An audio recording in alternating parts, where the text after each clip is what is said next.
year, man.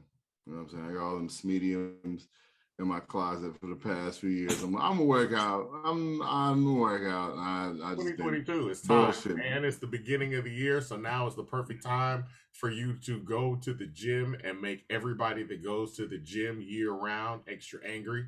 I don't know Yeah. why they get mad. I was like, we all paid the same membership. My membership is actually supplementing your membership. So that's how you get to go to the gym. You know what I'm Yeah. saying? You think the gym costs, whatever I go to Planet Fitness. So I'm like, Yeah. you really think they can afford Planet Fitness on this little $10 a month? It's a village. It takes all of us. You know what It I'm takes saying? all of us. So I said, when y'all get mad at us for showing up in January, I'm like, nah, man, this is our gym. We let you use it It's the rest of community. the year. The rest of Yes, the year. don't February. get mad. It's That's what I'm saying. community. And That's your time. I try to put a couple of things together when it comes to going to the gym because you know what I'm saying. I got very little notoriety, very little. But my DMs is pretty cool, so I try to hang out with some girls. I'll be like, hey, just meet me at the gym. Like I asked my date to meet me at the gym, but she never showed up. So I guess the two of us aren't gonna work out. Aren't gonna. All right. Well, that was Two of us. better than the last one. That was better than the last one. So hey, it is what it is. Moving forward. I'm so glad it was a joke because I was about to be like, dog, you invited a girl out on a gym date. I said, is that the new thing? I've done that, but the girls that I've asked to go, this is when I was working out heavy. They would show up with a face full of makeup, and I'm over here because they're thinking, this nigga in shape. At the time, this nigga in shape, he gonna be fly. I was like, I'd be in like an old Undertaker shirt and some too short shorts, and they got a face full of makeup and whole body suits. I'm like, bruh, like it's not a gym date. A gym date for me is not a good look. That's no. You know what is a good look? What they were talking about before that Jay-Z versus Lil Wayne. If that was to be a thing, who you think would win? I think Jay-Z. Jay-Z? I think Jay-Z hands down. And this is nothing against Lil Wayne. This is really nothing against Lil Wayne because I know people have a thing about the legacy of Lil Wayne. I told you, man, I was in New Orleans when the Squad tapes was popping. I remember. So it's not a matter of it's not that I don't think that Lil Wayne is talented. It's that I don't think, and I think it was Ninth Wonder that posted a possible Jay-Z set list. I don't think people are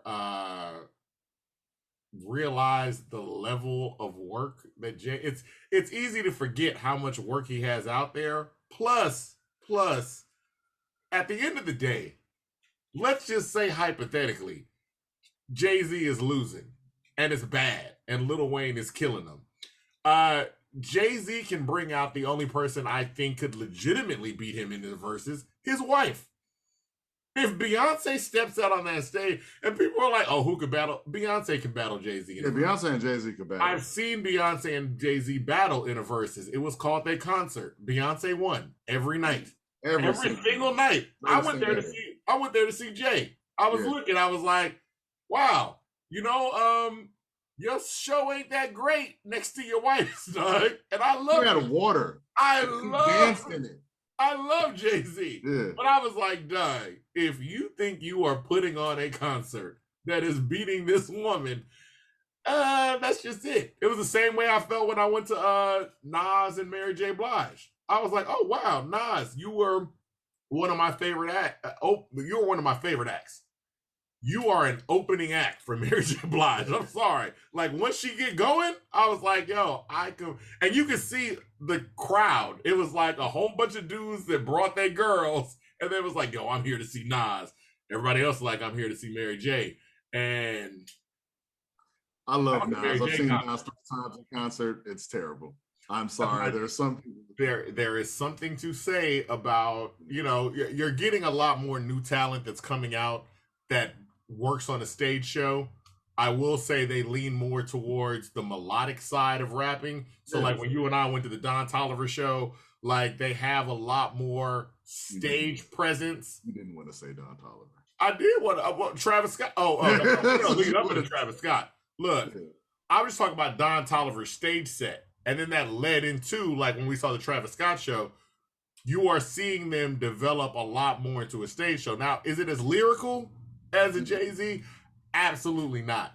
But there is something to be said about people that can get up there and have an exciting stage show, because a lot of lyricists that I like, I'm like, nah. I be thinking about they shows and I'm like, yeah, it was me standing in Warehouse Live amongst a bunch of dudes smoking, watching Freddie Gibbs. Like, it was fun, but it also wasn't. It also was not. It also was not. It was dark. It was dark, but that's when it's dark. You can't see how black and ugly as ever I am. Black and ugly as ever I stay Houston down to my socks. Once again. Oh no, it's them again. It's them boys from In My Humble Opinion. That's us. That's me. As a child, I was probably 5. So that means that's Devon. He was probably 9 because we're 4 years apart. I think you were 4 and I was 8. Okay, whatever. It's close enough. Did that year difference mean anything? No, it didn't. But I just wanted to throw it out there. Go ahead. That's fine. Oh no, it's them again. Boys, In My Humble Opinion. I'm Avery, like a very nice guy. A_VERIII. You could find me everywhere on all social medias under that handle. It just is what it is. Or Vince McMahon's. You get the joke if you watch wrestling. If you don't, look it up. It's very simple. It's basic. If not, like, you can also find my brother, Just Devon, ladies and gentlemen. You can find Just Devon. Where can we find you, Just Devon? Go ahead. You talk. I think I'm on Twitter as is it Just Devon? I'll be forgetting. And he's on Twitter at Just Devon. Twitter on Just Devon. I would be on Instagram as Just Devon, but there is somebody that has the Just Devon page. And I kind of want to reach out to him and be like, yo, can I have that? But I feel like once I do, they'll be like, nah. And not because I think people are bad, is exactly what I would do. Like, if I only had 4 photos and somebody reached out to me like, yo, I really like your name, I'd be like, how much? Because this means nothing to me and everything to you. So, yeah. You're a terrible person. But yes, that's where I'm at.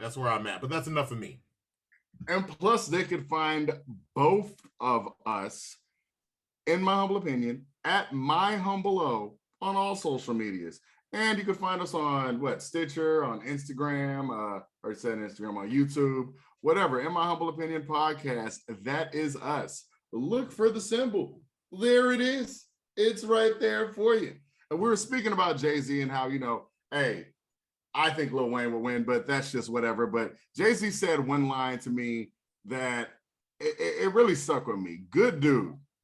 I know you love me like cooked food. So, that line stuck with me as a young 15-year-old high school sophomore. Why do you say that? I said, as I was scooping loads of my mom's gumbo down my gullet. Now, blowing on that spoon because it's on its contents to make sure that I don't burn my throat. Then it hit me. This is one of the spices of life that we can enjoy in this earthly vessel, right? The joy of ingesting these particular ingredients put together in a collaborative effort, like your favorite SUC song, all right? It's not like eating a peach or an apple, which are amazing in and of itself, but the fact that Brenda slaved over the stove to cook this food for me, Larry, and Devon, and the fact that it came out perfectly was the ultimate experience. It all made sense then. So our next guest's journey to food is a tale of persistence, focus, drive, and elevation. She's a student, a teacher, an author, a mother, and a chef. Chef Tiffani Janelle, ladies and gentlemen. Hi. Hi, how's it going? That was such a nice introduction. That was very nice. Jay-Z is my favorite rapper, so I love that. It's very nice. Okay. Who do you think is winning in the verses between Jay-Z and Lil Wayne? I mean, the verses should not have even made this a conversation. I said that from the beginning. I said somebody is gonna bring up I don't know why they would do that, but if you'd like to your point, Devon, I feel his wife is the only person that could do it. I love Wayne. I've known Wayne since he was 13 years old, nice young man. I think he's lyrically talented. I think he's got great delivery. I mean, I could give him a lot of kudos, but I'll be able to allow him to He's a Libra and he needs that balance. So that's your boy. Manny Fresh gonna be mad at you. Yeah, it is. I was gonna say, you know, Manny is my boy, and I mean, you know, I've known them for a long time. Those are some good guys, and you know, I love everybody, but you know, rap is the rap game, the food game. You know, I tell people all the time, the drug game. I mean, I could go on about those three areas are very, you know, very highly competitive. I'll just leave it there, highly competitive. So I get that. Much so. You know, speaking of, and this is what I find interesting. Have you, Chef David Chung? He has the show Ugly Delicious that was on Netflix, and he came to Houston, and he had some Houston chefs, some notable Houston chefs here, and at one point he said, "Y'all know that Houston is the international food capital of the world." He said it's the culinary city of the world. And everybody kind of held back and then kind of pushed back a little, like, oh, it's cool. You know, because you think, oh, well, there's Paris and there's New York and there's Los Angeles. And I haven't been to all of those places, but I've seen their food. I think Houston does not realize like how much food and variety and stuff is here. But what are your feelings about being a chef in Houston and just that quote by David alone? No, I respect David Chung. He's absolutely right. Let me just leave with that. You know, I'm very proud to be from Houston. I tell people that all the time. A lot of people don't think I'm from here. I don't know why, but I just did a little explanation on my Instagram stories the other day. I'm from Sunnyside. Okay, I'm from Sunnyside. It's okay. By way of, I was born in Sharpstown Hospital. I went to high school at Eisenhower, so I spent a great deal of time in Acres Homes. You know, Houston is the mecca to me of good food. My brother and I joke all the time about how we just go a lot of places. There's some bad food out here, y'all. Like it's some bad food, particularly in the variant of things. Like you can't go, like when you want to come to Houston, I can take you for every cuisine across the world, really. I mean, there's something here for everyone. My first job ever, I don't think anybody really knows this, was for Kieran's, which is a fine dining Indian restaurant here. So I had a lot of experience coming from French culinary and, you know, institutionalized thought processes of European cooking and going straight into this high spice, you know, background and food. And I mean, I love that. I love to take, you know, these really complicated spices and simplify them for the American palate. So I think people don't realize where they live because we get kind of honed in on barbecue and soul food and these kind of big arching themes, but there's some really beautiful, delectable places to enjoy food here. And that's a huge thing because it's like you were just saying, you've traveled and you've been places. And I feel like for Houstonians, especially traveling around the US, it's not till you go to other cities where you're like, oh, they don't be having food like us. Because I mean, I lived in New York before the pandemic. I lived in Brooklyn, Bed-Stuy specifically, and I would tell people, you know, New York got a lot of great food, but it's a lot of bad food here. I'm not going to act like, you know, every corner has the bomb, you know, Asian food spot, and every corner has the bomb, you know, Italian. Like I've had some trash Italian in Brooklyn, in New York, period. So I can honestly say you have to go and do the work in certain cities, whereas in Houston, I feel like you could pick a restaurant off of a corner. You're probably gonna be all right. It's probably not gonna kill you. The food's gonna be decent. It's gonna be prepared to the proper temperature. You know, I just had a conversation about Atlanta a couple hours ago.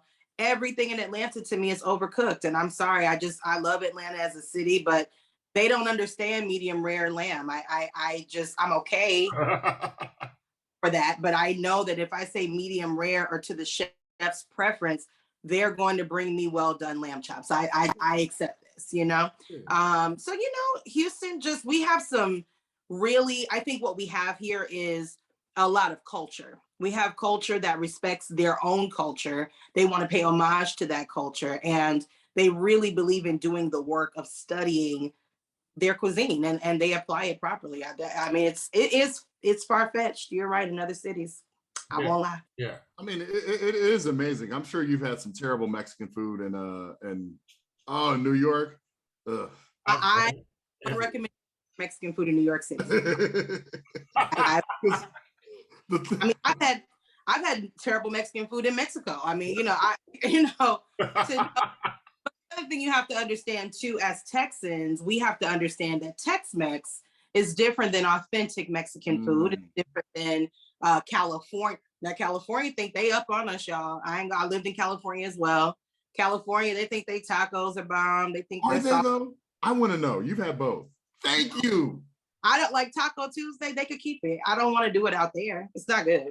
It's not. I've everything. I've let people from Houston take me to Taco Tuesday in LA, swearing. I say, you have lost your taste bud. I am so sorry that has happened to you in your transition here, but I'm not impressed. Texas is home to the best tacos. I don't know. We do.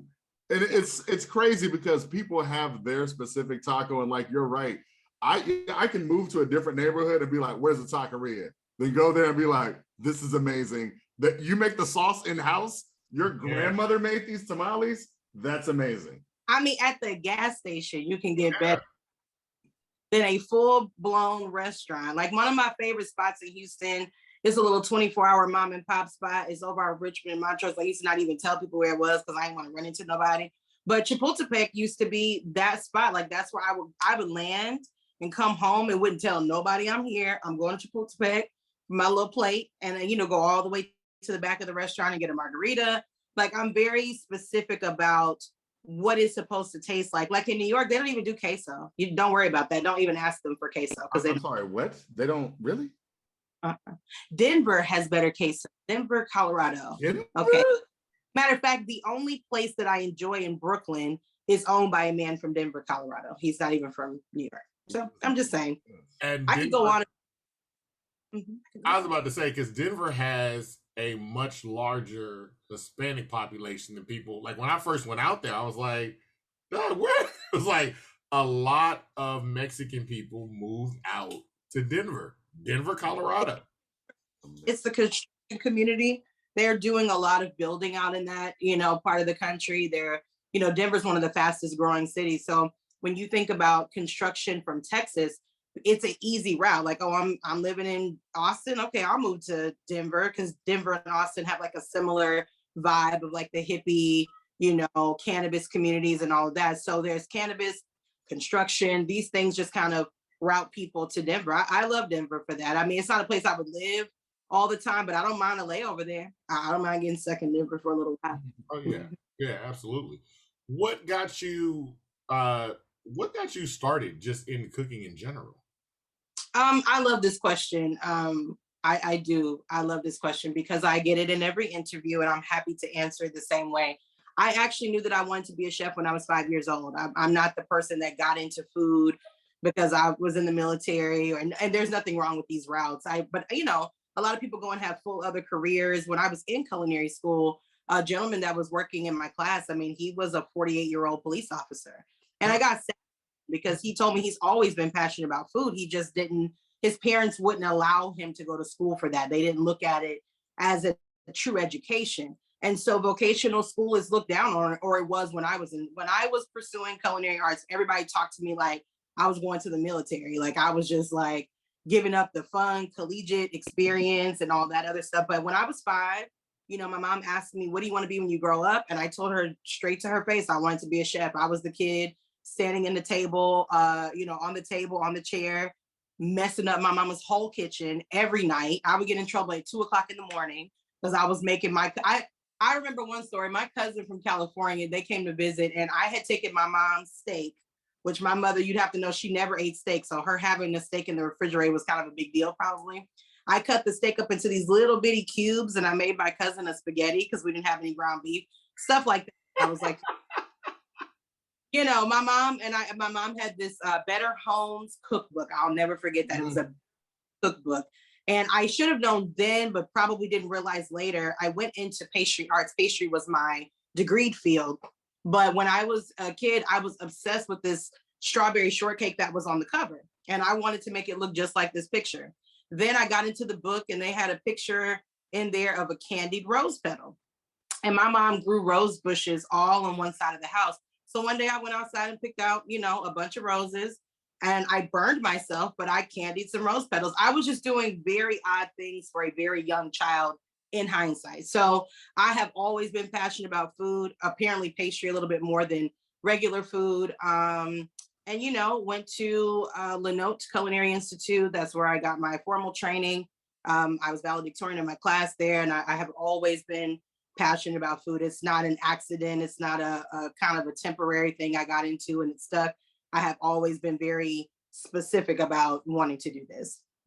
Now, the other thing too is, like you said, when you went to Lenote, you were specializing in pastry or the culinary side? Pastry arts. Now, that's the other thing too, because you do both.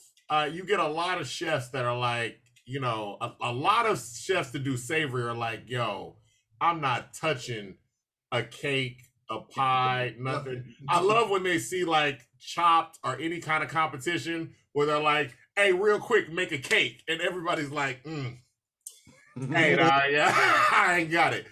What gears you, besides just that cookbook, what are some of the major differences between the two, and what still leans you towards the pastry side? Well, to be fair, nothing leans me toward pastry anymore. I've kind of moved on. I, of course, have to utilize it within my skill set, but you know, pastry, the difference, and I can tell you the immediate difference is detail. It is your ability to measure exactly. If you have no interest in leveling flour, if you have no interest in weighing, you know, flour or sugar or butter, if you have no interest in transitioning grams or the metric system to the American standardized measuring system, it ain't for you, you know, and that's really and it's the chemistry. If you don't really understand food chemistry, you will not master pastry. Pastry is something that requires chemistry. It's not a, you know, food cooking, like, you know, if you're making a gumbo, you can just kind of throw some things in the pot.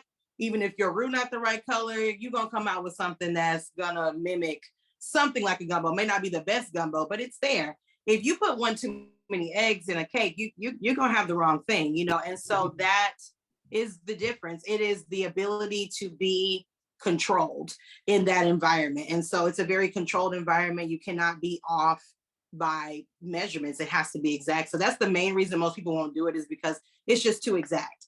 And I think that pastry is intimidating, because if you're not willing to, you know, go into that recipe and adhere to it, honey, you're gonna look like a failure. And most people don't want to look like a failure, so they won't do that. And we are coming up on what we're going to the third year of COVID. I think people have forgotten, you know, that first month into COVID, that's when everybody was like, you know what I'm gonna do? Make some bread from scratch. I was one of them. It's hard.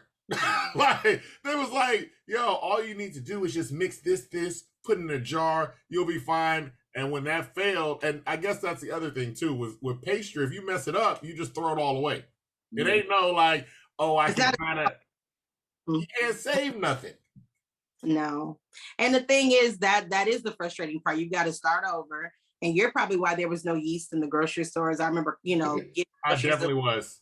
And there was no yeast. You know, and I was doing something like kolache though. I wasn't making like a loaf of bread. I was like, oh, you know, a kolache would be fun. I was actually, during the quarantine, I was at my parents' property. They live about 150 miles north of Houston.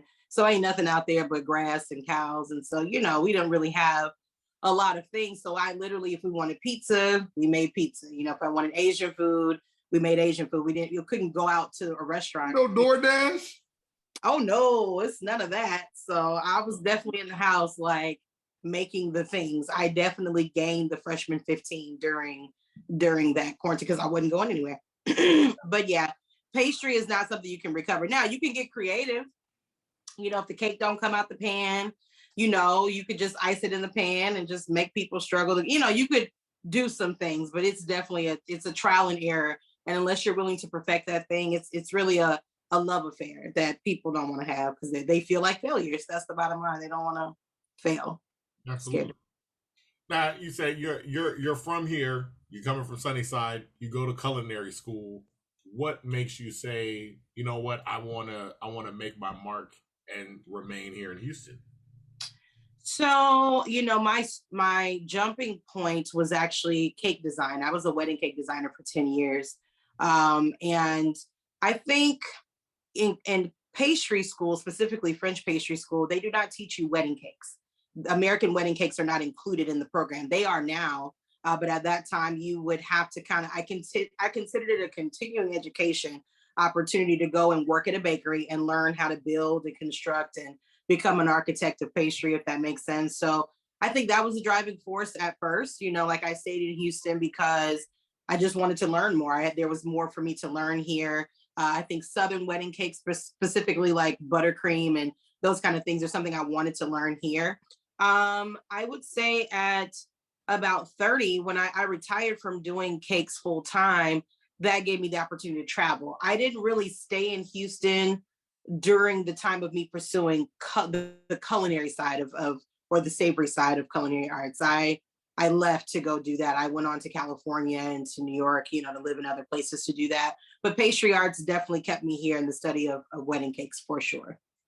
Ah, okay. And then I've returned times in this journey. I have put a few things down in this.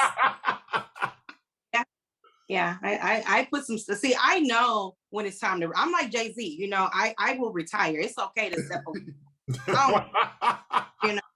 That was a cute run, but I don't want to do that anymore. Okay, now, but Jay-Z will retire, but he'll still come back. Like Jay-Z retired multiple times, and I'm like, you ever plan on popping back out with some wedding cakes? No. No. Now, funny enough, tomorrow I am going to bake a cake for now. I still bake for people that are like very close to me in proximity. One of my best, well, not one of my best girlfriend is expecting. And so her baby shower has now become a virtual shower. So I'm going to overnight a cake, her favorite cake, her wedding cake flavor, actually, to her house for her virtual shower so she can enjoy it. Things like that. I don't mind popping out. Just a little cake, How do I get in this inner circle? Because you know what I'm saying? I mean, my nephew just turned 18, auntie, I would love a cake. Yes, baby, I've been making cakes and that's fine. So, it's one of those things like every now and then.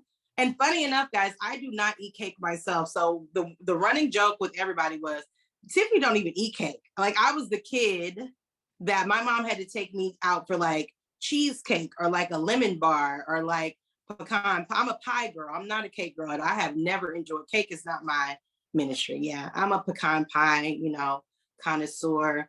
Lemon meringue, not lemon meringue. Maybe lemon chess pie. I like pie. I'm not a. Where do you get the best pecan pie in the city? Oh, here we go. Now my friend Terrence is gonna say that I'm being okay. My favorite pecan pie in Houston is from Gabby's Barbecue. Okay. And I have one in my freezer right now. I got it for Christmas, but I decided not to cut it. And it's in the freezer now. I'm gonna have it at some point. But that's my favorite pecan pie, hands down. Gabby's Barbecue, you say? I'm taking notes.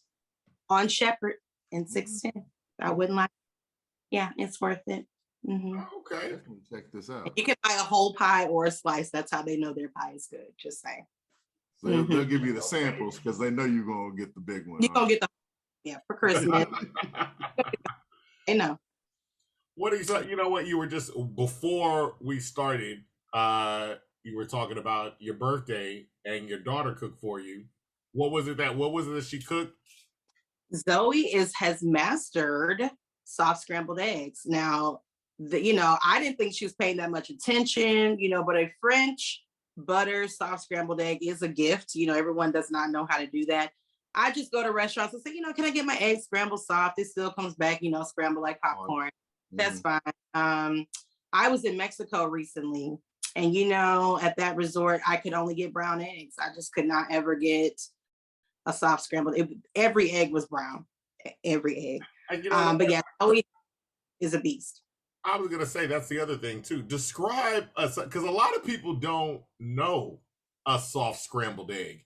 I remember was that Gordon Ramsay that did that scrambled eggs at one time and everybody flamed him up and he was like, this is just the style of scrambled eggs. That was it. And Gordon wasn't wrong. The thing is, people get locked into what they think they know food is because we get, hey, this is how my grandma did it. That's why we can't talk about grits, because grits get people in their feelings because we all pretty much, if you eat grits, you eat grits the way your grandmother, grandfather, mother, father made them for you. It's not a thing of, oh, I decided that I'm gonna eat my grits like this. Most people just eat what they were raised being given. So if your daddy made brown eggs, it just is what it is. But a traditional soft scrambled egg is, eggs that have been cracked out of the shell. Usually I would tell people to start with 4 so you could be successful. 2 eggs might be too little to get the fluffiness and the thing that you want there. So you want to whip the eggs really nicely, put some air into them, so I'd say a good like 2 minutes. And this is where my pastry, gifting is. I'm left-handed, by the way. So, you're going to whip those eggs. You want a pot with butter, salted butter, preferably. I don't use unsalted butter. That's another chef conversation for another day, but salted. I don't actually add any salt. Now, if you decide, I'm not a big salt person. I know how to season food, but I don't like salty food. So, and if you want to finish with like a finishing salt, I think this is fine. But I usually just take whatever salt is in the butter. You're going to melt the butter in your pan and you're going to pour those eggs. The key is a rubber spatula and pushing. It's literally a pushing motion with your, once you see that white come up on you, you're just going to keep pushing and moving, not doing all this rough chopping like y'all are eating a salad. It's no chopping. It's just a push, okay, around the pan. And once maybe a minute to 2 minutes, and it's going to still look a little wet. It's not going to look like popcorn. Okay, we're not looking for little pieces of, eggs that identify themselves as little pieces of egg. It's just one big fluffy, pretty, thing. And then you just slide that thing out on your plate and that's it, and maybe like some kind of buttered croissant. That's what Zoe made for me that morning for my birthday. That sounds amazing. And that is beautiful because I remember what Gordon Ramsay did and people was like, look at this light-skinned egg. I'm like, it's just different. But you know what? That is another thing that you talk about, like just now when you're saying people, they are in the box of the food kind of that their grandparents gave them and then their parents gave them. You just kind of keep on going on. Social media, I feel like a lot of times is breaking people out of those boxes because one, a lot of people are starting to find out like, maybe my grandma wasn't the best cook because I just did this recipe like she did and a million people don't like it. You know what I mean? But they're all like it. Mm-hmm. Yeah, but they're also seeing like, hey, maybe there are different. You talk about the soft scrambled eggs, and I see a lot of people on TikTok that do the Asian style omelet over rice, where you cut it open and it's a wet egg. There's no getting around it, like when you finish it. But that's just one of those things where you see people getting used to a lot newer textures and things like that they weren't used to before. For you. Because you do, when you look at your site, when you look at your food, you look at your Instagram, you're trained in fine dining. You're trained in fine culinary experiences. What is it like bringing an audience, like from back home, Sunnyside? Because I already know how, like, we know how we've taken my grandma to a nice restaurant and she's like, this was interesting. And I'm like, Doug, it's good, Grandma. On the way home. Grandma not impressed, be clear. You know what? Instagram, and I'm glad you kind of touched on this in your, presentation of the question. Y'all, Instagram has allowed me to take a step back and not be mad. Okay. I do want us to loose the spirit of Alfredo. I want us to loose the of fried salmon. I want us to frying everything. I don't want to see any fried lamb chops. I'm tired actually. And I had a little rant about this on my page earlier in the week for my birthday. I said, guys, I'm tired. As a classically trained person, it's a bit disrespectful, but in the same breath, I was just speaking about this as well, just a few hours ago. Our people currently are really obsessed with the hyperbole of food, meaning, we want this over the top, slightly ridiculous, too much butter, too much cream, too much. And I'm saying too much with love, not because you can't have indulgent experiences, but it's like, really, do we need the mac and cheese to have 22 lobster tails in it? Do we need, the lobster to be fried? And I'm saying this on a regular basis. So it's a bit indulgent on that end. I would say, I try to introduce people to things in different ways. For instance, in 2021, one of my go-to salad options, people just kept ordering it and I couldn't, stop it from happening. I started serving people a collard green Caesar salad. Now, this is something I would have done privately with clients, in their homes and all of that. I started doing it for dinner for two and stuff like that because I realized as a community, we only understand collard greens to be a stewed, in my opinion, for too long, green, because grandma was busy taking care of white children. So she had to leave a pot of greens on all day. But technically, a pot of greens only takes 20 minutes, maybe 30 minutes.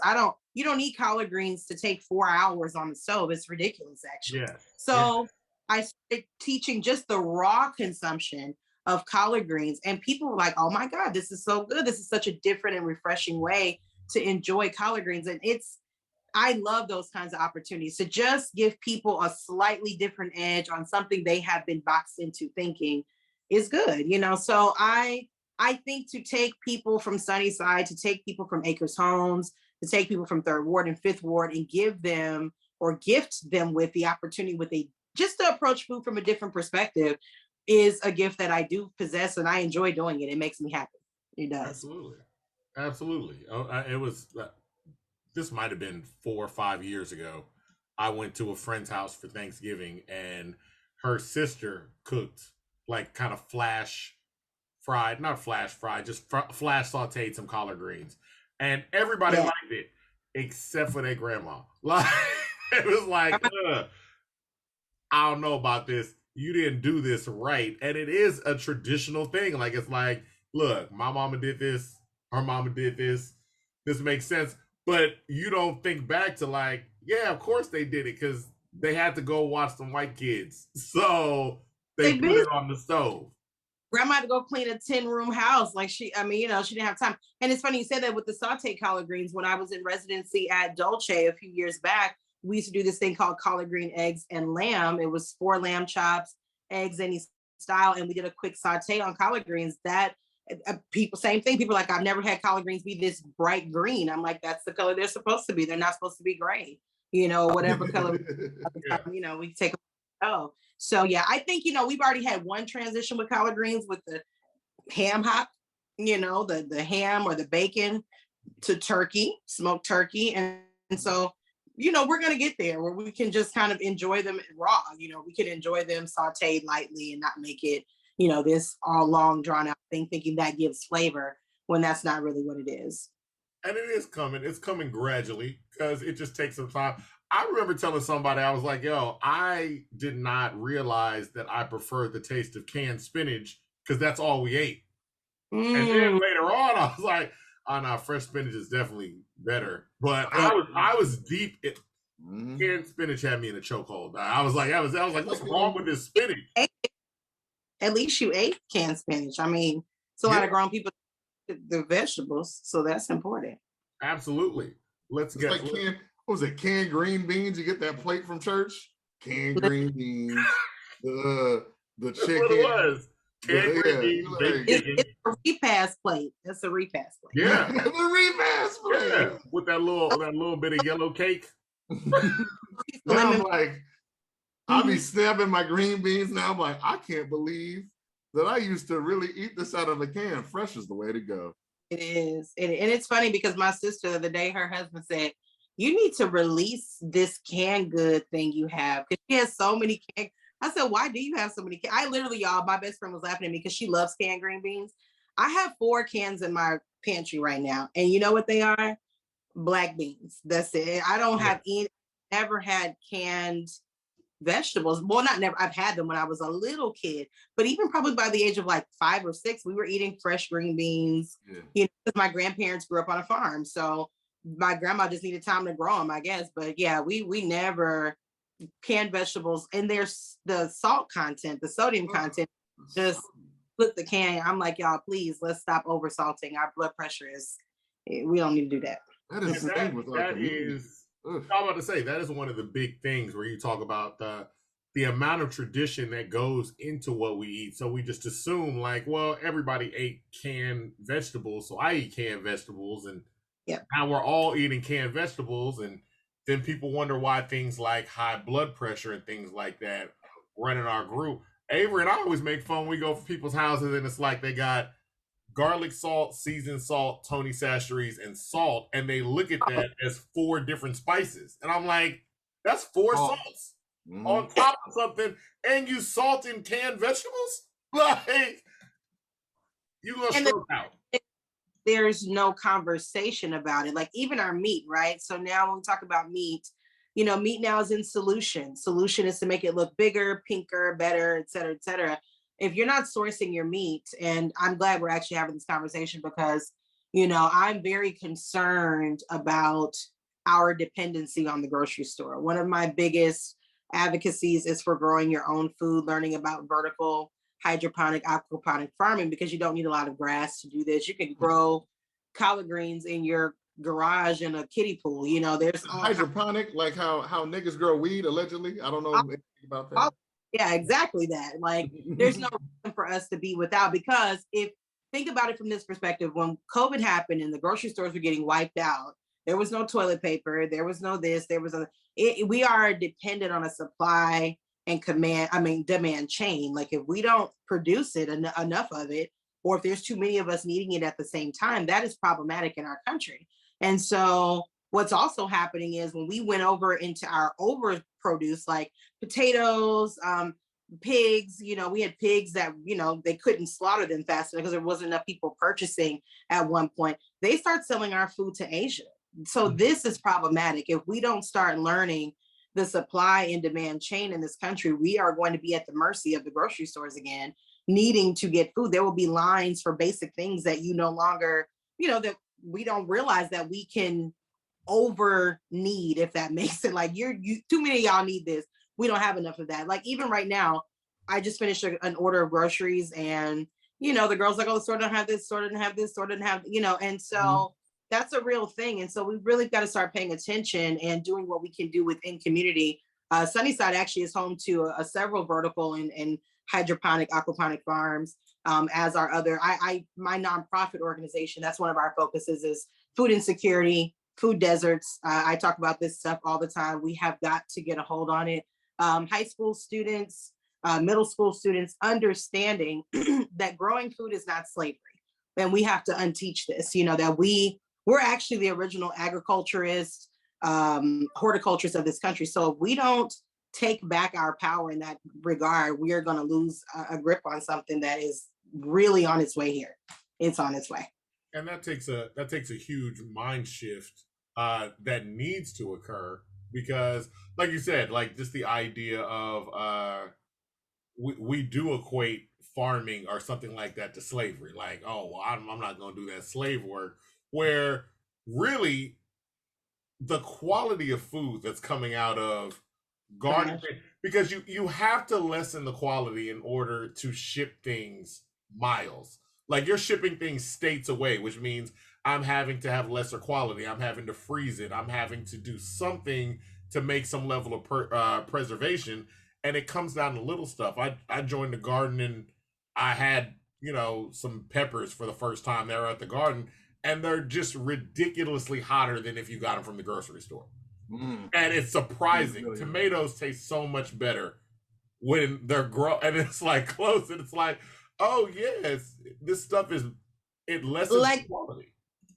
Strawberries are not supposed to be this big, guys. Like one of the things in we do this one dessert that everyone kind of looks forward to doing. I don't know why. It's a strawberry fraise, which is this really beautiful little pink strawberry dessert.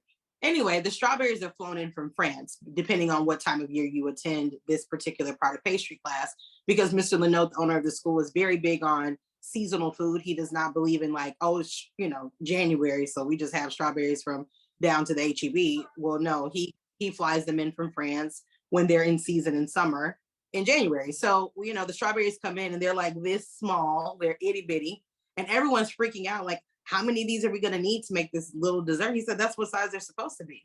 You all are just stuck, you know, in this idea of here in America, everything's bigger, redder, you know, all this other stuff. So there's so many dyes. I mean, I could go on, of course, about the mishandling of our food. It's no longer nutritious. That's why we are, even with COVID, you see so many people suffering because It's not, yes, if you want to take a vaccine, do the vaccine. But if you're not going to wear a mask and all this other stupid stuff, your everyday regimens with your body, what you are intaking, digesting every day is going to make the difference if and when you catch this thing, right? So it's what vitamin C you're putting in your body. It cannot just be, oh, I ate an orange from the HEB. Yeah, that's cool. But our nutrition and our food has plummeted. So you've got supplements. You've got to get to some, better supplements in your diet, even if that does mean it's over the counter and not necessarily from the food anymore, because the food is not enough anymore. It's like you said, it's not built for nutrition, it's built for profit. And so when you think about money, it's about how many I can sell in an hour, not how many you actually need to feel good. Like you used to be able to eat one orange, all right, well, I got my vitamin C, but you really need like 10 oranges to get the nutrition. It's unfortunate. And we don't talk about this part. We're obsessed with Alfredo. This is what we want to talk about.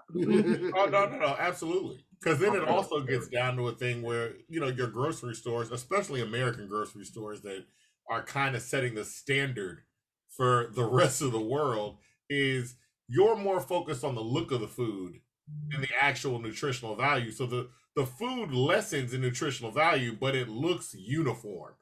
And so that's one of the biggest things when you're growing stuff. Is like, sometimes you grow a carrot and it don't look like a carrot to you.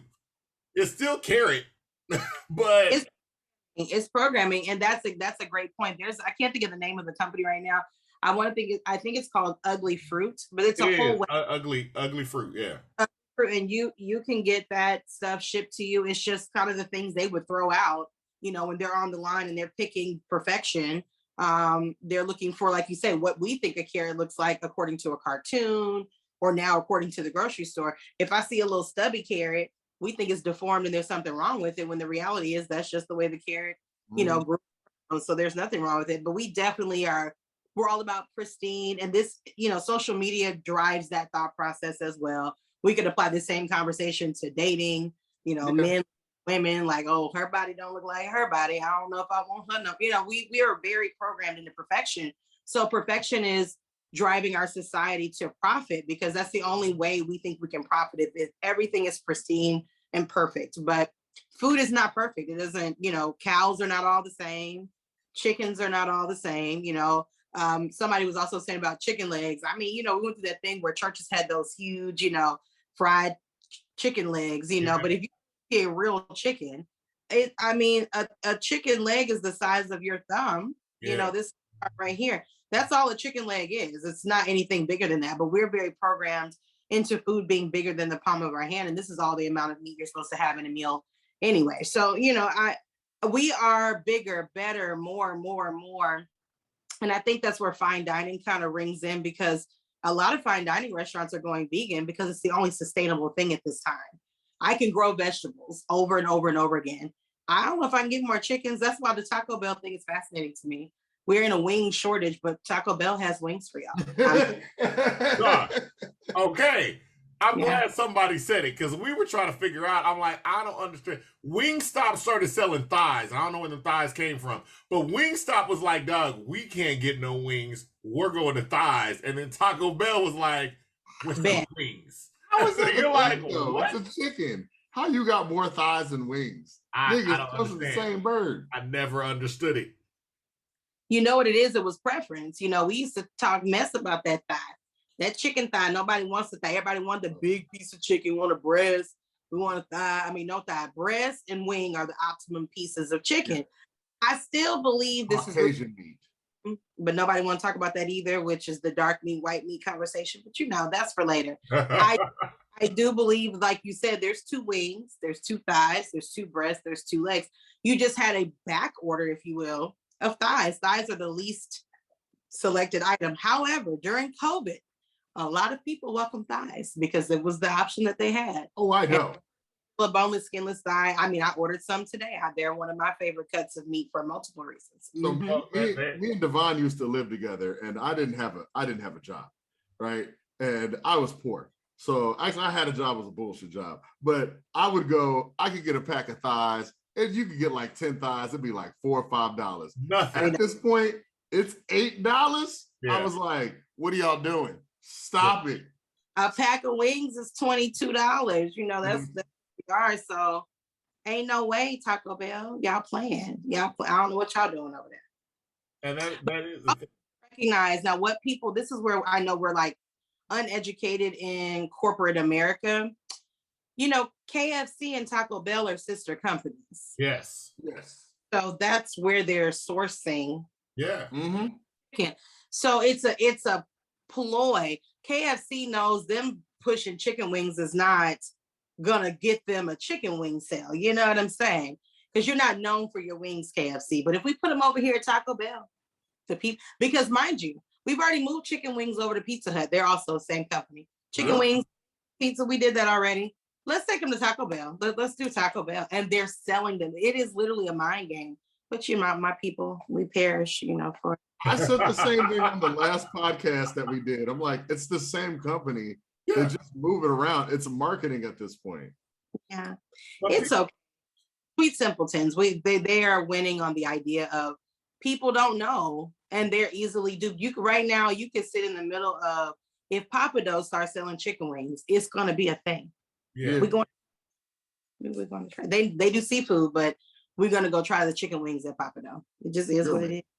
I love your vision of marketing and how you can see how, like, you were basically saying, to sum it up, like, aesthetics in America is so important, more than just, you know, you getting your nutritional value, or more than you getting something of substance. It's all aesthetics. They'll be like, hey, there's this Mercedes, it's $1 billion. And the nigga will be like, I'm gonna go get that car. But they're like, but if you drive it, every time you drive it, there's a 50% chance you might die, but it looks beautiful though. But I look good in it. You just described Teslas. But I literally couldn't get it out. I was like, okay, Elon, we know what you just described Teslas. Everybody I be seeing online is like, dog, I paid $50,000 for this car, and here's why it's trash. And people are still in line to buy them cars. They're like, the basic ain't even done. The windows don't roll up all the way. They forgot to put this in, and it's very basic, but it's a Tesla. It's the look. Clout. The look is also flipping, because we talked about some of the great things that social media is exposing it to. I don't think Houston suffers as much from this, but it's also why I'm not the biggest fan of LA food. Stunt food. There's so much food that pops up on social media that I was like, y'all don't really like this. Y'all just wanted to put 38 burger patties on a burger and just stack it up with cheese, and then you covered it with cheese sauce. And that's another big thing. How is that, seeing this wave of kind of throwaway food that's coming up as well, how does that affect the culinary world? I mean, and this is what I'm saying in general when I say hyperbole food or obnoxious food. It started off, honestly, in good intentions. You had this street food truck community, right? They kind of were selling this, something you couldn't find in restaurants type of thing, right? And I just think, like you said, it's our obsession with social media of saying, I have this cheeseburger where all of this queso is on top of it. Now, in real life, your fingers look crazy trying to eat this thing. It's running down. Like, this is literally for the photo, for the gram. It's disheartening because, again, I'm back to wastefulness. You know, I'm back to this idea that, hey, y'all, like, it don't take all that to eat a cheeseburger. It just doesn't take that. I think that, but now that resonates in our households. Now we've got to have, like I said, 22 lobster tails in the macaroni and cheese. We've got to do these over the top things to outdo one another, because now social media, we call them social media chefs, but from the social media chef perspective, it's this outdoing each other, making these videos like, you know, garlic Parmesan wings with Kool-Aid, you know, or Skittle fried chicken, or Fruity Pebble and waffles. It's these things that, you know, they're grand hyperbole. It's obnoxious, actually, and it doesn't really taste good. It's just an idea that, oh, let's just play with something that, you know, sounds cool. It started with like Cheetos, like Cheeto crusted chicken tenders, and it just kind of, God, yes, that it doesn't be. And I, you know, it's not my clientele. You know, my base doesn't eat this way. They eat the complete opposite. But I think that we're in a hole, and it's going to be this way for a little bit longer. until we realize eating like this every day is not to our benefit. Even overindulging in the visual of this, you might not go home and get a cheeseburger covered in queso, but you might stop off down to the, the hood burger spot and get a burger that you probably don't need. It's all marketing, it's marketing. And so instead of you going home and eating a salad or making yourself a grilled piece of fish, you go and get something obnoxious and ridiculous. And again, for our community, it's just not prolonging life for us to make these decisions. But, I'm not impressed. That's what I want to say. I'm not impressed. And it is one of those things too. There's a guy I follow on TikTok. It's like Chef Jiyoung.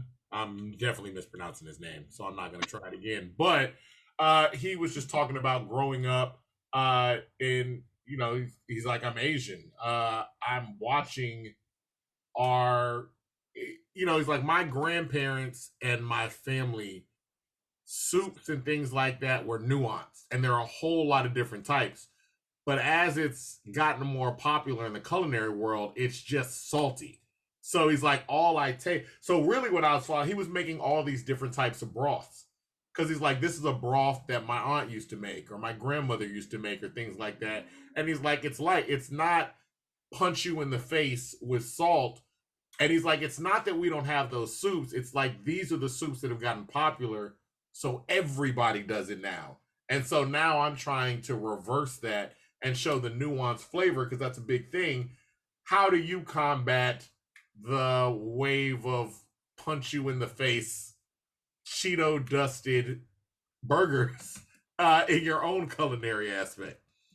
One of the things I always say to people all the time, good food is simple.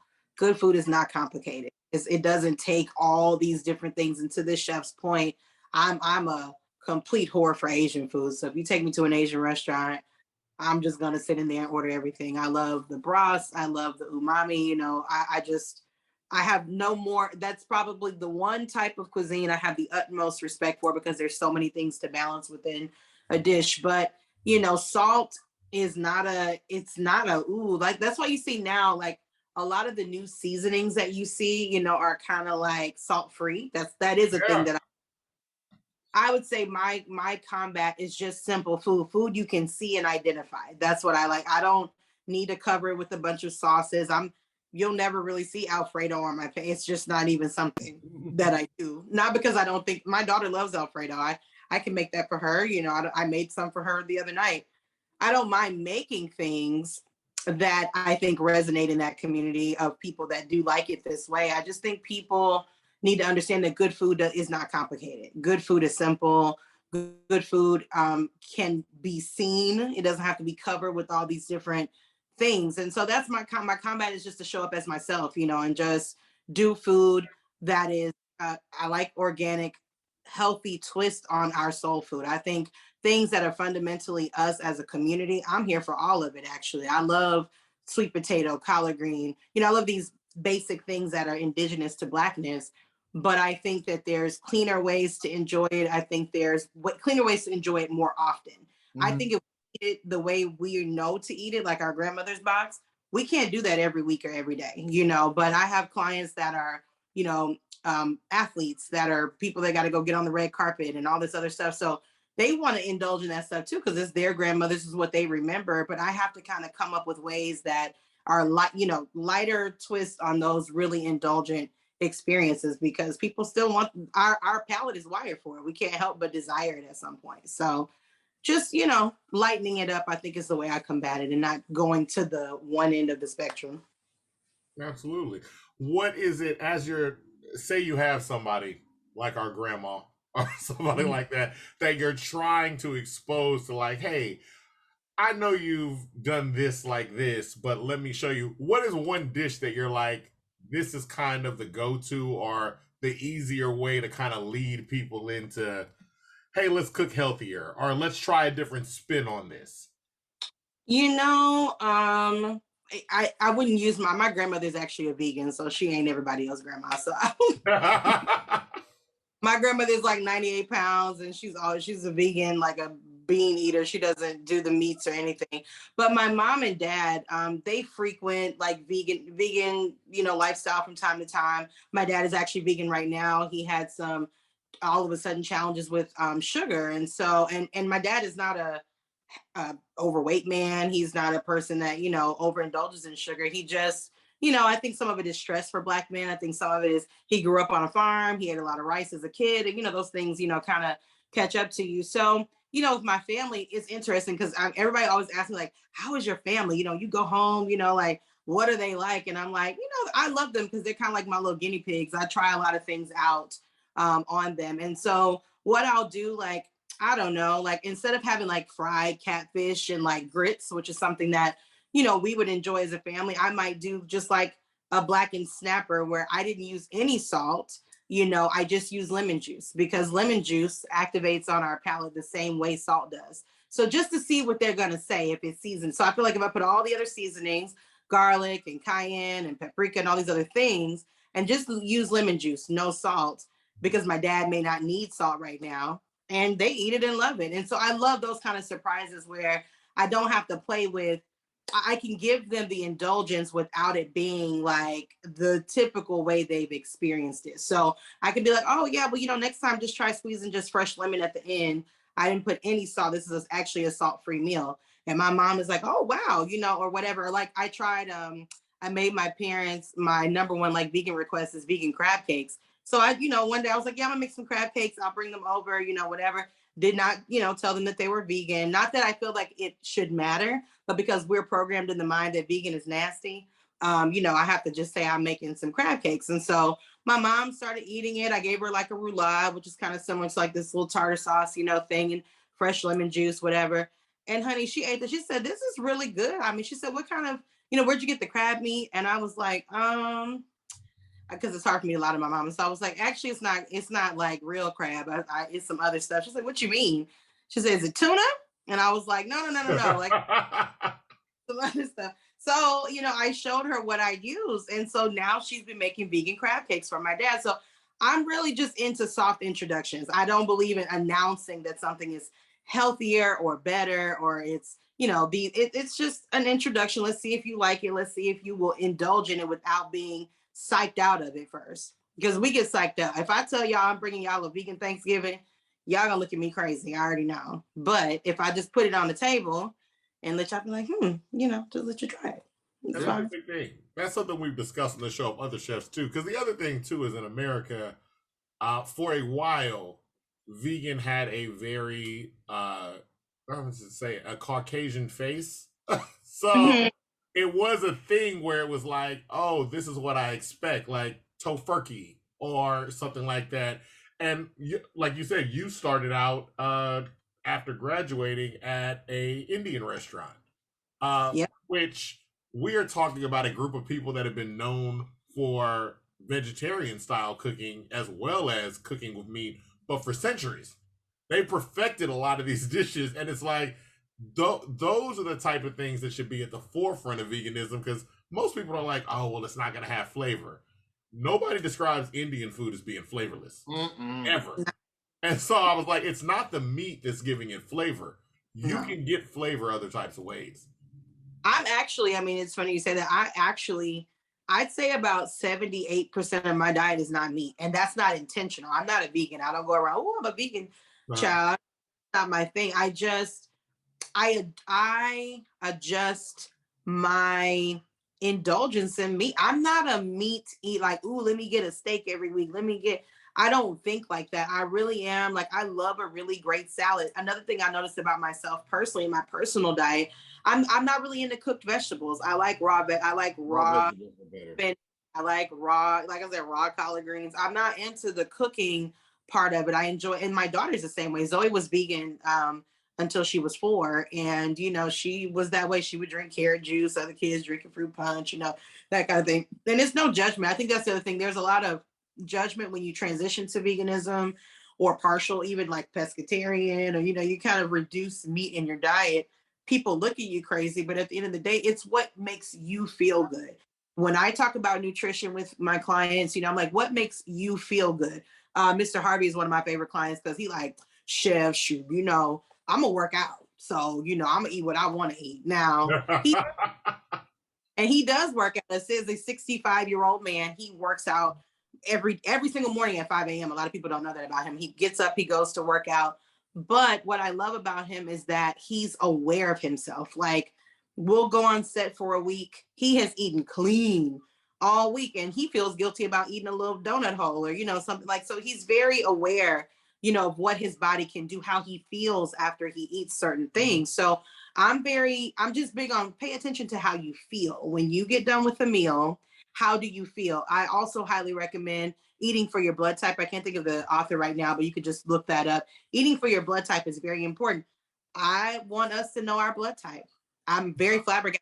A number of us who don't know, we don't know our blood type. We're just, and everybody look at me crazy when I say that, but I'm like, because I have a rare blood type, and maybe that's why I know mine. But I think it's really cool when I was like 17 and they give you the little card and it puts your blood type on it. So, you know, those kind of things are important because how you feel, it may govern. You don't really need a lot of meat in your diet. You feel like you do because that's how we have been taught since kindergarten. Piece of meat, with some vegetables we don't want to eat, some kind of starchy thing that we might eat, and a cup of milk. A lot of, and I'll transition again into a tiny bit about COVID. If I didn't say anything else on this show, if you are a dairy drinker, if you're drinking whole milk, you know, 2% milk, if you did drink a lot of milk, ice cream, too much cheese, all these things, your mucus levels are going to be crazy with this thing. Okay. I am telling everybody, please reduce your dairy. Even now, like, even if you have not had it, or you know, or you will get it, please reduce your dairy, because that dairy, that mucus, it don't go together. So these are just alkalizing your body. Another conversation, but nonetheless, these are just small things. How you feel about meat. Veganism might sound a little extreme, and maybe you don't need veganism, but maybe just eat meat once or twice a week and just see how you feel. And that's all. I think that's one of the big things too, is exposing people to how they feel, because the milk thing alone, because I was saying, you know, like I was born in 1980, my brother 84. Milk was pushed. Like, people talk about crack. No, they was pushing milk. Like, you went to the library, every celebrity had a milk mustache, talk about drink milk. They was always milk. And then it took, and you realize too, it was a lot. It was just companies pushing milk, companies pushing cereal. Now people don't drink milk and cereal, like they don't eat cereal like they used to. And you're seeing people like, you know, I used to be stuffed up all the time. Like, I was eating so much cheese and drinking so much milk. And this is something that's pushed on us. A large portion of it. You know, bacon is pushed on us hard. Like pork. That's literally a pork industry thing where they was like, hey, we got a whole bunch of pork. Let's figure out what they got. Government subsidies to push this stuff out. They were talking about, they got a whole documentary about Carl's Jr. and stuff being like the first people to start putting bacon on burgers because they got this government subsidy. I just want to ask back to the milk for 1 second. I mean, these are the questions I ask, and it's not necessarily high level thinking or highbrow. Of all of the animals in the world, how did we land on the cow? These are just questions.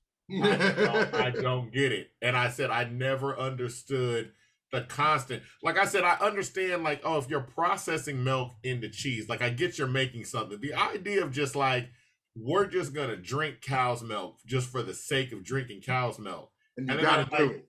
They were like, well, it helps you with your bones. But I was like, but you pumping vitamin D into it to help us with our bones, so it don't help you with your bones. That's just, yeah, I don't understand. Like, I'm like, you know, there's cats. We could drink cat milk. I mean, we're humans, so I would think, you know, moms, when I was breastfeeding my daughter, you know, I transitioned her to almond milk. We never went to, like, you know, cow's milk. And then I got her off of almond milk because, of course, as you learn more, you do better, blah, blah, blah. Yeah. And so I remember going to take her to day school, and the day school directors arguing with me, citing that I was malnutritioning my child because she wasn't drinking milk. I said, hey, you talking to the wrong mom. But, you know, I said, there's calcium in broccoli. I said, y'all just are programmed, you know, and so the deprogramming of what vegetables, fruits, things of that nature. And I do believe as humans, we have teeth, right? So carnivore thought processes are not wrong. You know, the eating of meat is not wrong, but the milk thing just weirds me out because I mean, so many mammals produce milk, and I just don't know how we landed on a cow. But you know, here we are. That can't, you know, the mucus thing is a thing, and you talking to somebody who can't be vegan because I love cheese. You know, I don't eat cheese on a regular basis. My diet is kind of I haven't drank milk since I was probably 18 or 19, but I do love cheese, like a charcuterie board. I'll have that for dinner. It's fine, you know. But I don't eat cheese at that level. But cheese and butter are probably my only little guilty things with dairy. But I'm not an overindulger in those things. But I do think that it's just about conversations. Like I said, how you feel after you eat that bowl of cereal with that milk.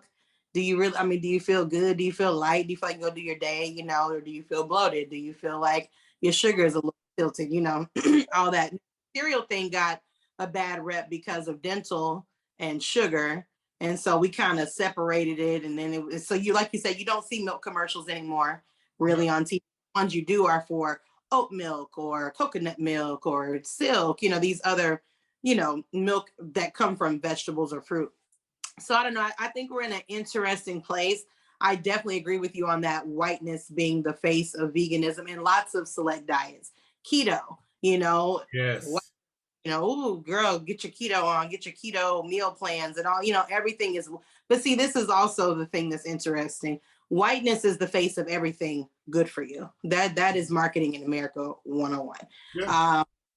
It just is what it is. And so Black people, we are the original beings, right? We're the original humans here. So I was laughing one time. I was dating a Nigerian gentleman about 7 years ago. And I was living in California and I made some chicken wings for dinner and a salad.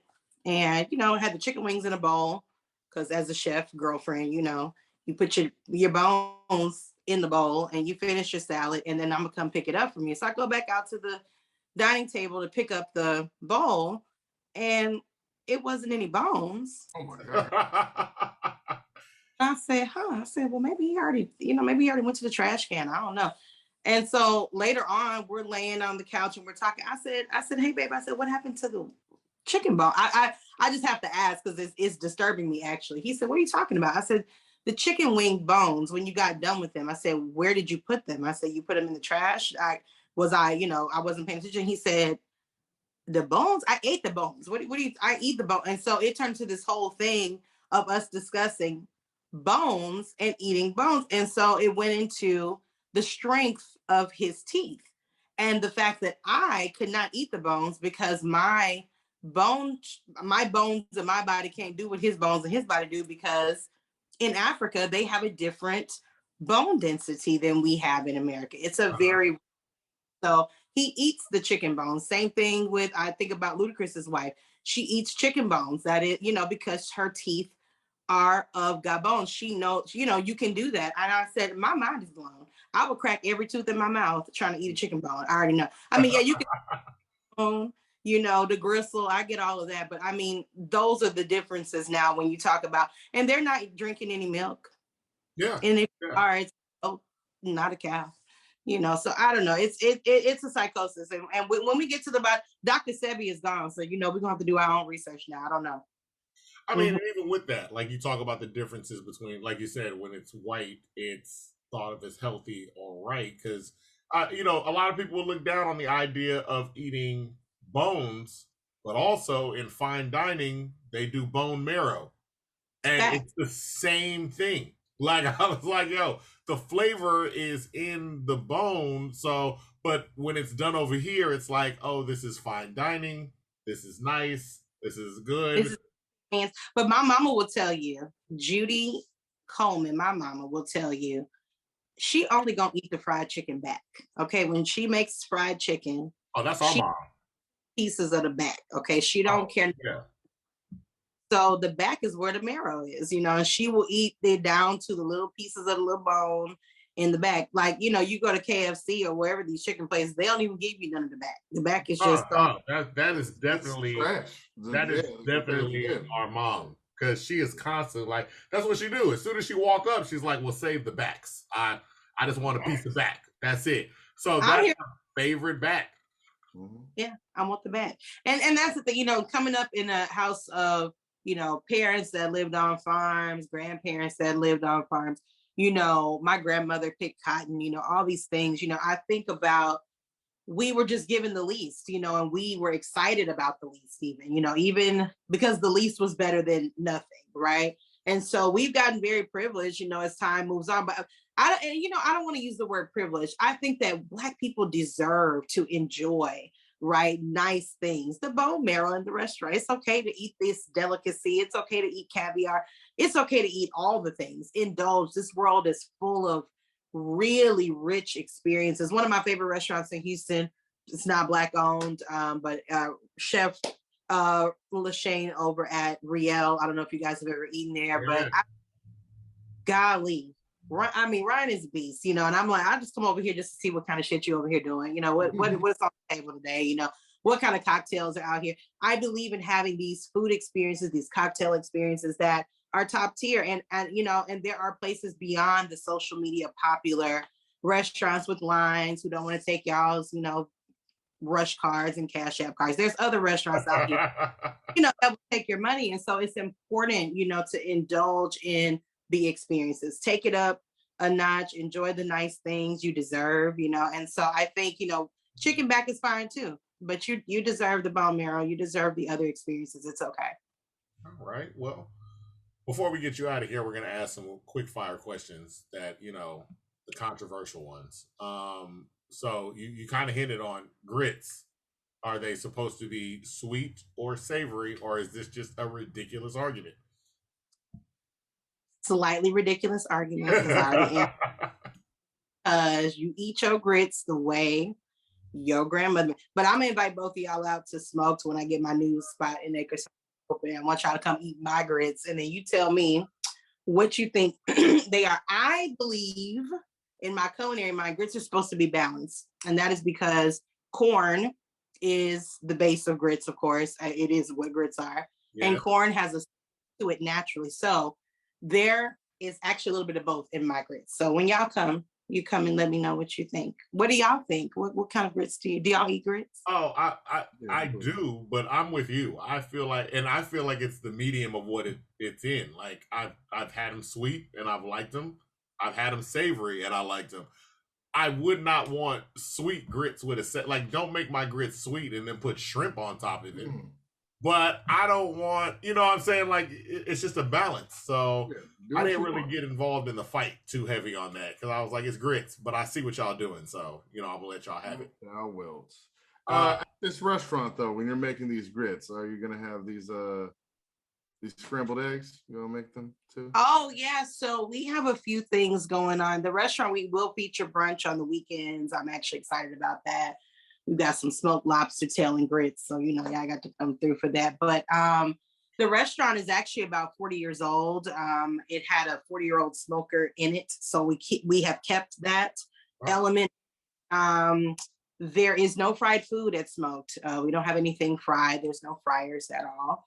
Everything is grilled, grilled meaning it's smoked or, prepared stovetop or in the oven. So I'm excited about that contribution to that community because Acres Homes deserves, high quality food experience. Burns Barbecue has been there for years. I think new Jamaican restaurant in that area. So it's starting to turn. It's going to be interesting. When they called me about that spot, it didn't make it to the real estate market. They called me privately and asked me would I, be interested in. And I said, well, of course, because I don't want some white man opening up a restaurant in Acres Homes for nothing.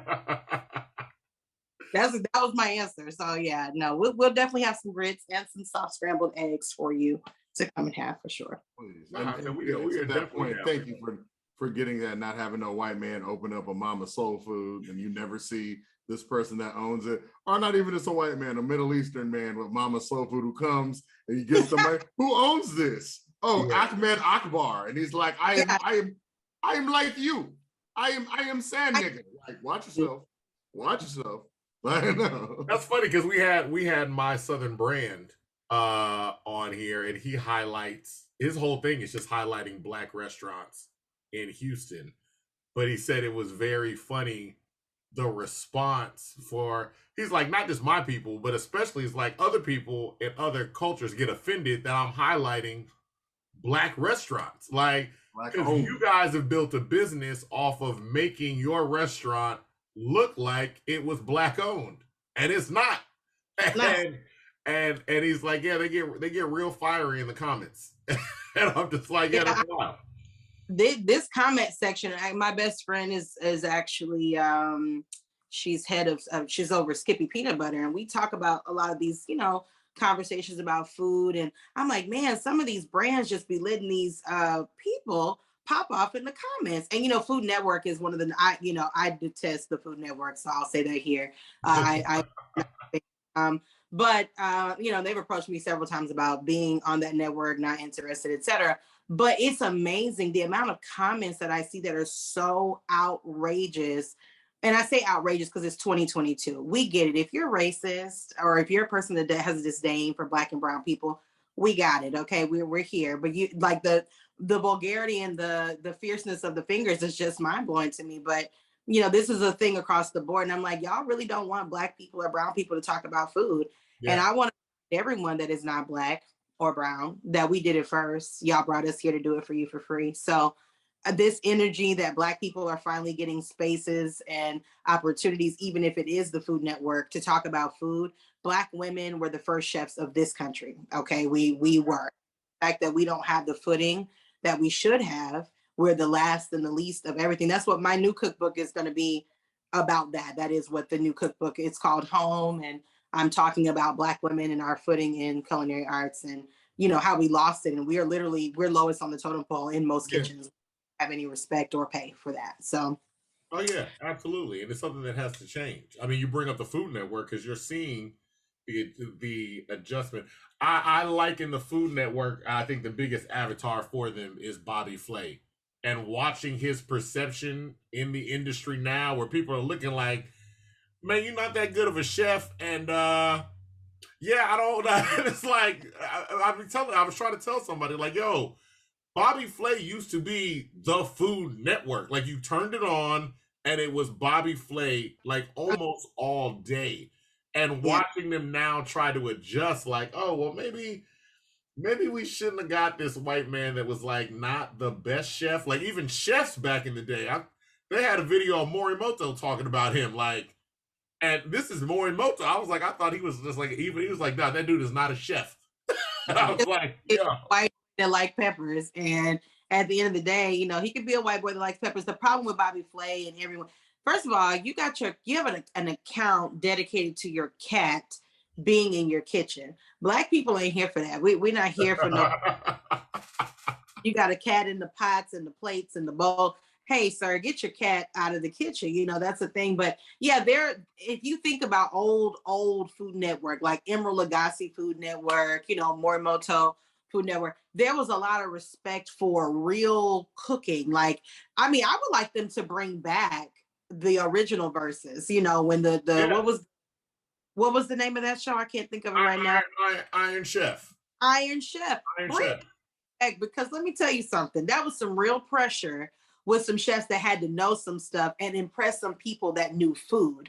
Because now you've got a lot of people who are personalities, but they don't know traditional culinary aspects, like people not knowing things like I said in the beginning, food chemistry is the number one governing fact of good food. If you don't understand what a slurry is, like we were talking about peach cobbler the other day, and that people don't know how to thicken peach cobbler, so cobbler just be all runny. You have the crust, but when you cut it now, all the juice run, the whole thing collapses on itself, and it's a thing. So these are things, if you know food science, you can prepare food across the board. But that's why I say, even with the pastry comparison, pastry really taps into the depths of food science. So most people that are really highbrow about understanding culinary arts at the level that they should are not on the Food Network. And also, these kitchens are too clean. Y'all ain't been in the real kitchens. These kitchens on these sets of these shows, it's too clean, sis. Your kitchen. But okay, you know, and that's real. Food Network, because it's fake. You know, it's not a real. That's what I did like about Iron Chef. I mean, there's stuff everywhere because that's what it is. It's not, oh, everything's in its little container and then everything. No, that's not what it is. It's a mess. The Iron Chef thing again. That's where I found out. Like I was looking at these articles because all these people are mad at Bobby Flay for cheating on his wife, and then that developed into, oh, you also can't cook. And I was like, where is this coming from? And then you go down, and there's an Iron Chef of Morimoto versus Bobby Flay, and Bobby Flay wins, and it's very weird. And Morimoto is like incensed because when Bobby Flay wins, he jumps on the counter and he stands on his cutting board. He's got his hands up, and Morimoto almost stops production. He's like, that man is not a real chef. You would never put your shoes on a counter, let alone your cutting board. And he was so angry at that. And it was like, that was like the only thing he wanted to say. Like, he's like, I don't care about this competition. Like, that man is not a chef. And so it is one of those things where it's like, when you start to, it's like that chef I was talking about with the soups. He was basically saying, I don't try to gatekeep Chinese food. I think anybody should be able to cook Chinese food. However, you should cook it well. So if you come in here and you just happen to have a certain complexion and you cook mediocre Chinese food, we shouldn't blast you to the forefront as, oh, look, here's the face of dumplings. And like, nah, man, my grandma's the face of dumplings, and she ain't even famous. You know what I mean? So it's like, you're getting famous for being mediocre. Yeah, and that is one other thing. We didn't really touch on this, but I think that's what social media has become. It's been about fame, and I am not a person that subscribes to fame. Like, yes, my handle is what it is on social media, but if you actually scroll my social media, you don't see any celebrities on my page. I'm not a person that gets off to that. As a matter of fact, I don't have pictures with probably 70% of my clients because it's weird. Okay. I was literally going to say, I was like, this is Chef to the Stars. We kind of talked about Manny Fresh. At one point you mentioned Steve, and then I was like, oh shit, she's talking about Steve Harvey. And so, but you're not blasting your clients out here, but just so people know, she really is a chef to the stars. Like, she's out here cooking for the stars. She said, I've known Lil Wayne since 13. No way. Yeah, you know what it is, guys. I just, I'm like, it's weird to be like, oh yeah, I'm not a makeup artist. I'm not the hair chick. I ain't giving the guys the buzz because like my work is not on the client, but it's inside the client and it shows outwardly in their complexion and their bodies and all this other stuff, right? So it would be weird for me to like take a picture of, Beyonce eating some crawfish mac and cheese. It's weird, and I think that people need to understand when you work in a certain echelon of individuals that are known, I cannot do that. I'm under like a 52-page non-disclosure agreement for the Carters. Like there are things that people have to understand that I'm not at liberty to ever discuss. I don't have a photo. I don't take photos. Matter of fact, I leave my phone in the car most days that I'm at work. And I don't think people realize that about when you work with certain people, you and some people need to understand, if I don't say anything else on this interview, I don't know if this will make the cut, but when you aspire to have certain clientele, they are shopping your Instagram, actually. They're looking to see if you're that guy that's got videos inside of someone's home. If you have pictures with celebrities, they're never going to hire you. That is what I would like to say to everyone. Some of you football players are great, rappers are great. I'm not saying that they are lower echelon, but you're never going to get a Barack Obama. If you let's use Oprah. I think Howard Stern recently said some trash about Oprah having, a different chef at her house every night during Christmas. He was talking some cash shit, and that's fine. But you don't know any of these chefs. I mean, I know Chef. I'm just, I'm saying like these, and if you go to their Instagram, they have pictures of flowers and lizards. They have pictures of, their children maybe, or like a family photo in the canyon, but there's zero presence of a celebrity on their page. There's zero presence of even their food sometimes isn't on there. They're just there kind of documenting their life. So I think there's a misunderstanding of, because I'll use DJ Khaled because Khaled posts my friend Melissa almost every day on his page. But Khaled is a great example of someone who just loves the person that's dedicated her life to his well-being. And he wants to show her off, right? And her work and all of that. And I think that's amazing. but most clients are not not DJ Khaled, and most chefs are not Chef Melissa. And so for that, they're never going, these people just don't want to be exposed at that level. They don't want you seeing them downing fried chicken because they're not supposed to be eating no fried chicken because y'all don't think they eat fried chicken anyway. So it's all of these privacy, that I'm in a very intimate space in someone's life. I see them with no makeup on. I see them with their fresh, plastic surgery, nose thing. Like, you see people in their most intimate spaces. And so it is not something that would be on social media. So, yes, to the football players and the guys that are like, showing off their chefs, I think that's great. But that's not how most of these people move. They don't want you taking photos in their private spaces. They just don't. So. Yeah, and especially as, you get, you're a celebrity and people are weird. I mean, there's no getting around it. Nobody wants to wake up and be like, have a whole site dedicated to what, especially nowadays, what my child eats.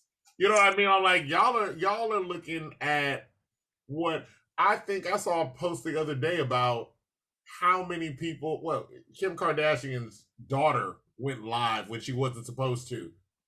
For, I don't know, what was supposed to be, I think like 20 seconds. And they were talking about the number of people that went and were in the live. And I'm like, duh, it's like this many people are looking at, you don't know. And, of course it's all innocent, but it is still, it's weird. Like there's no getting around it. I want to wake up and be like, yo, the whole world know what I have for breakfast? Okay. Okay. or that, or that I'll use another family. I love the Smiths. The Smiths were one of my favorite clients. When they decided to do Red Table Talk, I was like, oh, this will be interesting to kind of see my work office, because the Red Table is actually right off the kitchen. And so the way their home is set up, there's a kitchen that they work out of, and then there's a kitchen that we work out of. So our kitchen is never seen, right? We walk around and we serve them, but no one is ever in our kitchen, if that makes sense. And so when they decided to do that show, I was like, gosh, I said, that's such a vulnerable thing, because I know that is a real place in their home. Mm-hmm. That's that they discuss their family, happy times, low times, whatever the times, this is an intimate thing for them.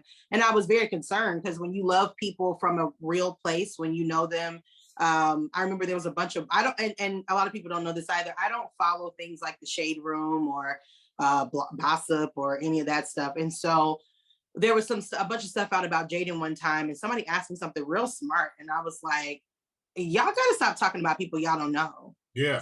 Like, please. And I'm saying that to you with love. Like, y'all have got to stop and just over instigating things that you literally don't know because it's entertainment, right? So I get it, in your mind, it's entertainment to you, but these are people's real lives, and it's just not okay to like go around making this a nauseous, assumption. And so, I think that when they started the Red Table Talk, I knew it would do more good than bad, but I knew it would also open them up to some vulnerabilities that, you just don't want to deal with. But I think it's important to understand that the Smiths did their healing before they opened that show up to the public.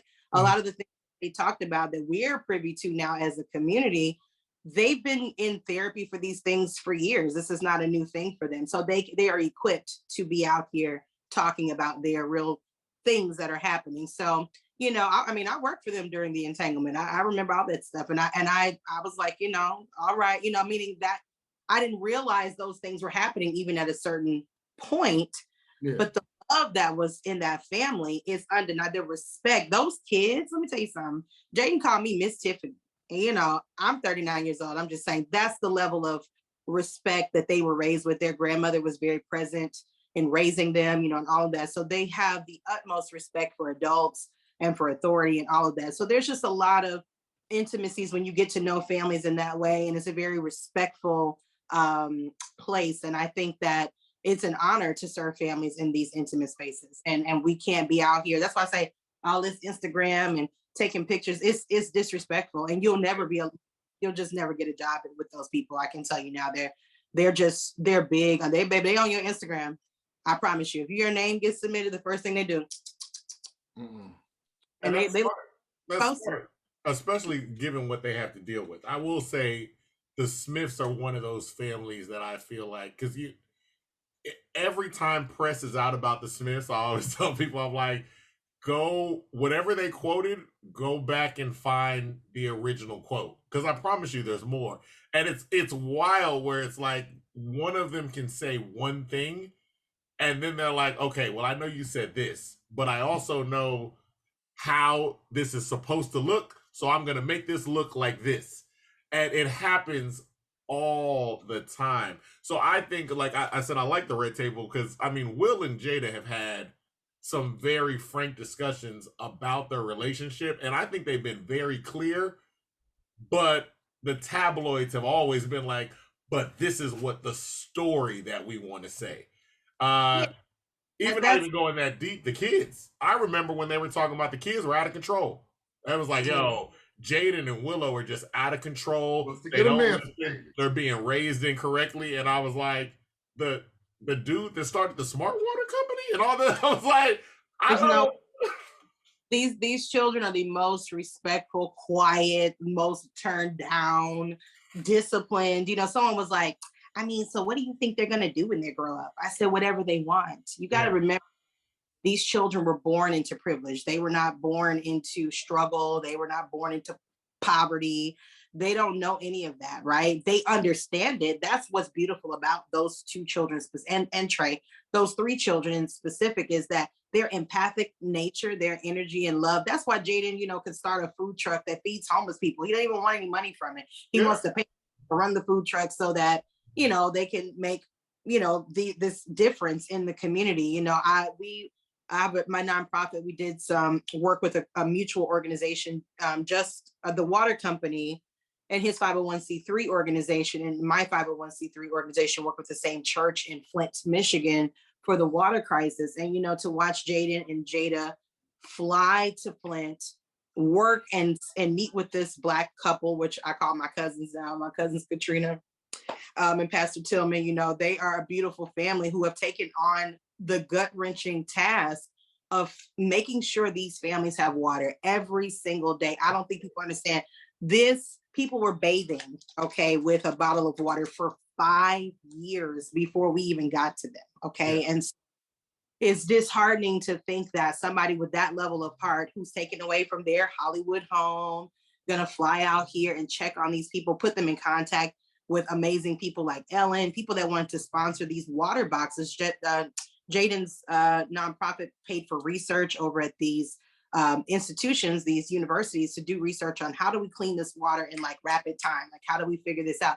Because our government had no response other than, oh, well, you know, trying to point the finger. Meanwhile, being pointed, but these are, I know children with a 13.2 lead level in their blood. This is insane to me that we don't, this is a crisis, and you all are treating it like, oh, you know, it's just a little dirty water, you know, I mean, people are getting lead poisoning from bathing in water. So, you know, those are the types of real life issues that I think these people take on, and nobody talks about, you know, their philanthropic things. Let's put the eyeballs on that. Y'all worried about who somebody's sleeping with and who somebody's hanging out with and if they're doing drugs, but there's all these other things that we could be paying attention to that are bettering our community, and we can start undergirding community in a bigger way. But people just like the hot topic, you know, like you said.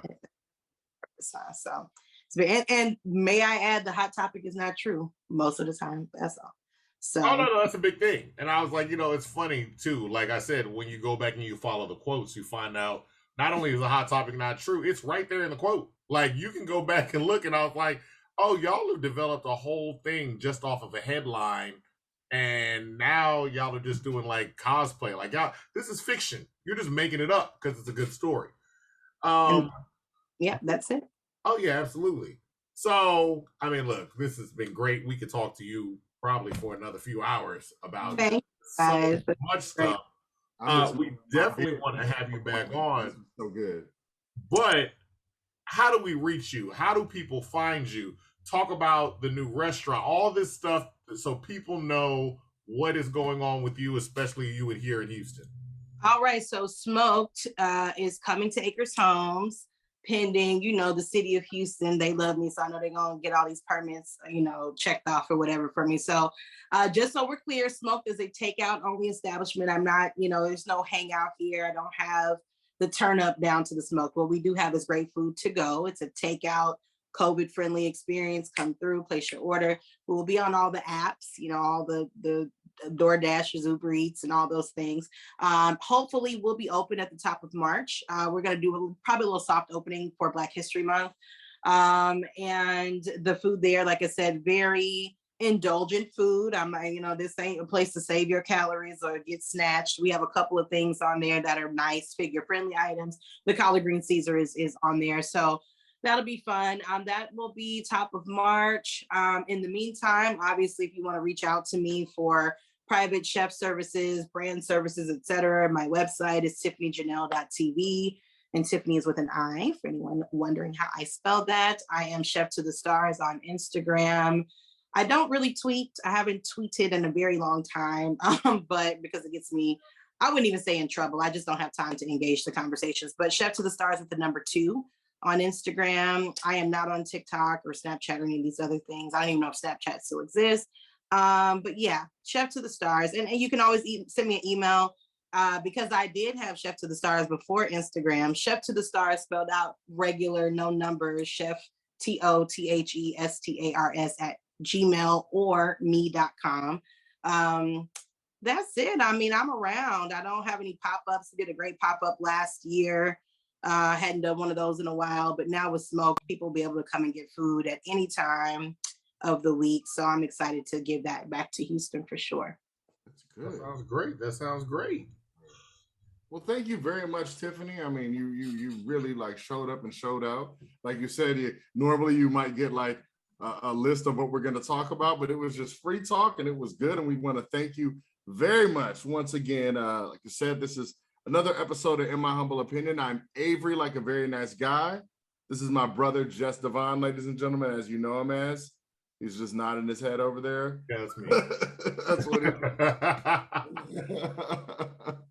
If you want to be a part of the Humble Hive, you gotta like, share, and subscribe at My Humble O, In My Humble Opinion podcast. Oh, I'm sorry. Wait, bring it back.